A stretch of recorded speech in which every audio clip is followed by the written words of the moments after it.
젊고 아름다운 여인 한 명이 도포자락을 멋들어지게 차려입은 선비 앞에 무릎을 꿇고 앉아 있네요.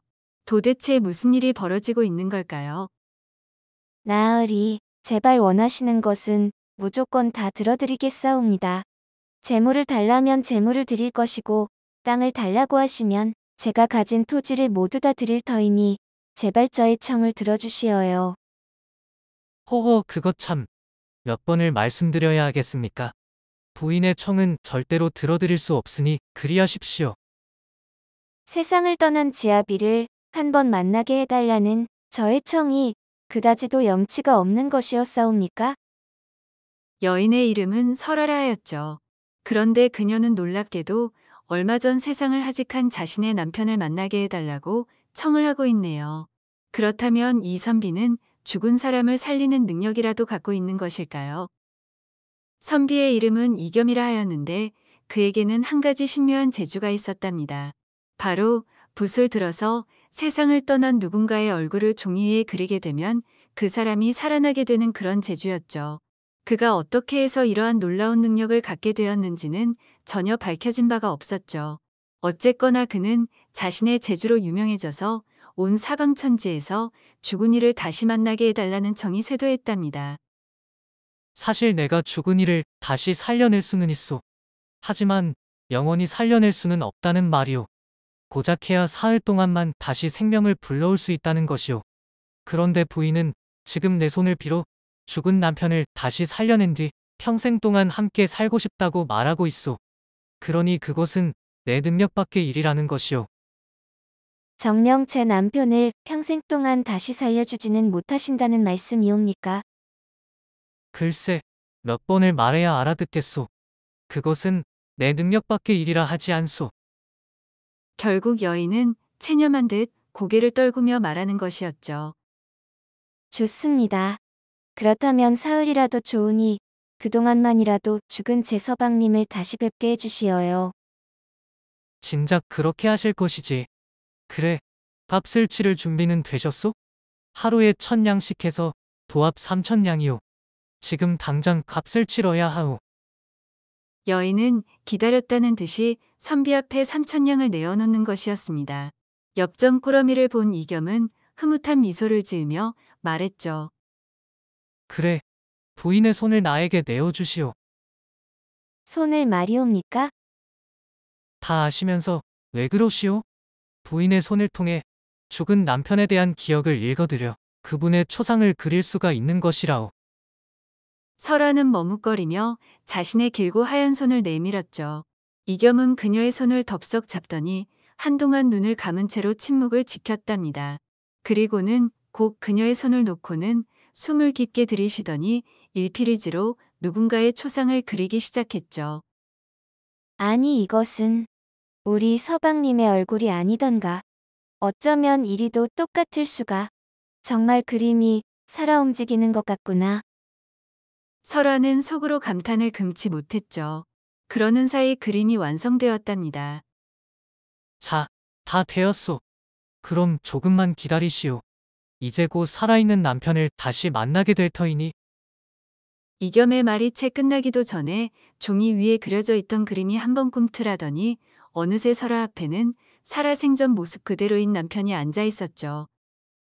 서방님, 정말 서방님이 맞사옵니까? 그래, 이것이 어찌된 일이오? 내가 깊은 잠이 들었다가 이제 막 깨어났나 보. 그렇다면 두 분 회포 좀 푸시구려. 나는 다른 볼 일이 있어서 이만 일어나 보겠소. 이겸은 의미심장한 미소를 지으며 두 사람을 위해 슬며시 자리를 비켜주었죠. 내가 잠을 자다가 꿈을 꾸었는데 그 꿈이 어찌나 생생하던지 정말 놀라운 경험이었소. 설아는 눈물을 글썽이며 말했죠. 어떤 꿈을 꾸셨사옵니까? 내가 평생 구경도 못 해보았던 으리으리한 궁궐 같은 곳에 값비싼 비단옷을 걸치고 아름다운 궁녀들의 시중을 받으며 매일매일 성대한 연애를 즐기던 그런 꿈이었소. 그 순간이 어찌나 즐겁고 또 행복하던지. 정말 행복하셨사옵니까? 그렇소. 그런데 그곳에 부인은 없었다오. 그래서 나는 부인을 찾아 이리저리 헤매고 다녔지. 그때 지체노파 보이는 노인이 나에게 이렇게 말해주었소. 귀공의 부인은 이곳에 없습니다. 그렇다면 나의 부인인 설화는 어디 있단 말이옵니까? 그분께서는 아직 이곳에 오실 때가 아니 되었사옵니다. 그렇다면 우리는 언제 다시 만날 수 있게 되겠습니까? 얼마 걸리지 않습니다. 정확하게 한 달 뒤에 부인께서는 이곳으로 오게 되시옵니다. 한 달 뒤에 부인께서 다시 오시면 두 분께서는 이곳에서 영원히 함께 복락을 누리며 행복하게 사실 것이옵니다. 바로 그때 이겸이 헛기침을 하며 다시 방 안으로 들어왔죠. 그의 손에는 찻주전자와 찻잔 3개가 들려 있었답니다. 모처럼 회포를 풀고 계시는데 죄송하오이다. 하지만 제가 좋은 차를 갖고 있어서 두 분께 맛보여드릴까 해서 이렇게 염치불구하고 다시 자리에 싸웁니다. 자리에 털썩 주저앉은 이겸은 능숙한 손놀림으로 찻잔에 차를 따르고는 두 사람에게 권하는 것이었죠. 안 그래도 찻잔에서 풍기는 차의 향기는 정말 이 세상 것이 아닌 것처럼 너무나도 감미로웠답니다. 그 향에 이끌린 설아와 그녀의 남편은 홀린 듯이 차를 마시게 되었죠. 정말 맛이 일품이옵니다. 입에 맞으셨다니 다행이오. 그런데 차를 한 모금 마시고 나니 마음이 너무나 평온해지는군요. 나 역시 그렇소. 설아와 남편은 너무나 행복한 표정으로 밝게 말하는 것이었죠. 그때를 놓치지 않고 이겸이 진지한 말투로 말했답니다. 두 분 잘 들으십시오. 이겸의 엄중한 말투에 두 사람은 자기도 모르게 귀를 쫑긋 세웠죠. 사실 남편 되시는 분이 계시던 곳은 이승이 아니라 천계라오. 천계라옵시면 그래. 쉽게 말해서 저승이라는 것이오. 순간 설아의 표정이 일그러지며 눈물을 흘리는 것이었죠. 그렇사옵니다. 서방님께서는 세상을 아직하셨고 제가 이분의 도움으로 서방님을 다시 이곳으로 불러들인 것이옵니다. 내가 죽었다니. 그렇다면 그 생생했던 꿈은 내가 저승에서 겪었던 일이란 말이오. 그렇소. 그곳이 저승이었소. 하지만 그대는 살아생전 많은 공덕을 쌓았던 덕분에 좋은 곳으로 가셨던 것이지. 그리고 그곳에서 영원히 사시게 될 것이오. 그렇다면 한 달 뒤에 나도 그곳으로 가게 되는 것인지요? 그것은 약간 설명이 필요한데. 이겸은 잠깐 생각을 정리한 다음에 다시 말을 이었죠. 천계에서의 시간과 이승에서의 시간이 약간 차이가 있다오. 그러니까 쉽게 말해서 저승에서의 하루는 곧 이승에서의 2년을 의미하지. 그러니까 부인께서는 이승의 시간으로 60년 뒤에 세상을 떠나실 것이오. 그렇다면 한 달이 아니라 60년 뒤에 다시 서방님을 천계에서 만나게 되는 것이군요. 그렇소. 하지만 남편 되시는 분은 부인을 한 달 뒤에 다시 만나는 것이지. 그 말을 들은 설아의 표정이 다시 슬픔으로 물들어가는 것이었죠. 그 기색을 알아챈 이겸은 부드럽게 미소 지으며 다시 말을 이었답니다.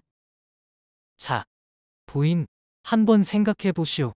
60년이면 긴 세월 같지만 사실은 한순간이라오. 그 60년만 지나면 진심으로 사모하는 사람과 천계에서 끝없는 행복을 누리며 영원히 살 수 있소이다. 그런데 지금 죽은 남편이 그립다고 이렇게 이승에 붙잡고 있으면 이 일이 화근이 되어 천계에 들어가지도 못하고 영원히 끔찍한 고통 속에서 살아갈 수도 있소. 그것이 정말이옵니까? 물론 내가 염라대왕이 아니라 뭐 정확하게는 말할 수 없지만 죽은 자는 저승으로 가야 하고 산자는 이승에 머무는 것이 하늘의 이치이고 법리이니 그것을 어긴다면 좋은 결과는 장담할 수 없겠지. 설아의 표정이 한층 더 안정되며 이겸의 말에 설복당하는 눈치였죠. 그때를 놓치지 않고 이겸은 설아에게 마지막으로 당부하는 것이었습니다. 이제 그만 바깥 양반을 놓아주시구려. 그리고 곧 다시 만나게 될 그날을 꿈꾸며 하루하루 열심히 살아가시면 되는 것이오. 그리고 정 남편이 보고 싶거들라? 언제든지 나를 찾아오시오. 내가 지금처럼 남편을 부인 앞에 데려다 놓을 수는 없겠지만 그가 천계에서 살아가는 모습을 잠깐이나마 보여줄 수는 있소이다. 그것이 정말이옵니까? 그러하다면 저는 서방님에 대한 그리움을 잘 이겨낼 수 있을 것이옵니다. 결국 그렇게 설하는 마음을 정하고 남편을 다시 놓아주기로 결심했죠. 그리고 세월이 지나 다시 그와 함께할 날을 기다리며 하루하루 기쁜 마음으로 살아가기로 다짐했답니다. 그래, 남들은 가는 세월이 아쉽다고 하지만 나는 빨리빨리 세월이 갔으면 좋겠구나. 세월의 끝에는 영원한 복락이 기다리고 있으니 말이야. 그렇게 설화는 간간히 이겸을 찾아가 남편의 모습을 보며 잠시나마 외로움을 달래며 인생의 황혼을 기쁜 마음으로 기다리게 되었답니다.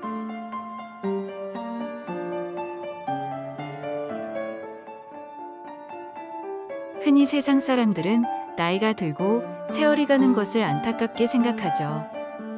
하지만 뭐 꼭 그렇게 볼 것은 아닌 것 같아요.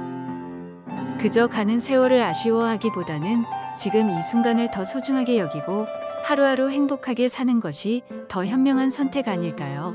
우리들 인생의 끝에는 좋은 일이 기다리고 있을 테니까요. 그럼 저는 다음 이야기로 또 찾아뵐게요. 다들 건강하시고 행복하세요.